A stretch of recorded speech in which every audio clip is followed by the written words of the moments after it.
Les touristes de l'île de Guam sont invités à garder leur calme alors que la Corée du Nord s'est dit prête à attaquer dans les prochains jours cette petite île américaine du Pacifique. Une île stratégique pour les États-Unis qui accueille 6000 soldats et une base aérienne sur la route de l'Asie. Dans un communiqué, Pyongyang assurait ce jeudi matin qu'elle serait capable de lancer 4 missiles de moyenne portée Hwasong-12 sur Guam à la mi-août si l'ordre a été donné par Kim Jong-un et rejetait le dialogue avec Donald Trump qualifié de gars dépourvu de raison.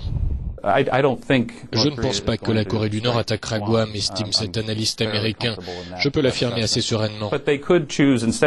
Ils pourraient en revanche tester leurs missiles relativement proches de la Corée du Nord. C'est d'ailleurs ce qu'ils ont déjà fait. Que se passerait-il si elles tiraient un missile dans la zone économique exclusive de Guam ou de la Californie? Cela bouleverserait, à mon avis, le contexte politique aux États-Unis. Donald Trump, qui avait promis la veille le feu et la colère en cas de nouvelles menaces, a vanté mercredi l'arsenal nucléaire de son pays, selon lui, plus fort et plus puissant que jamais.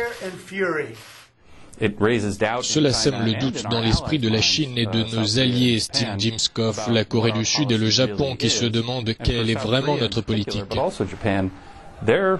La Corée du Sud et le Japon seraient en plein cœur de la zone de turbulence si nous choisissions de mener une attaque militaire, car nous considérons que nous ne pouvons plus tolérer cette vulnérabilité. Poursuivant l'escalade verbale, le secrétaire américain à la défense Jim Mattis a mis en garde mercredi la Corée du Nord contre la fin de son régime et la destruction de son peuple.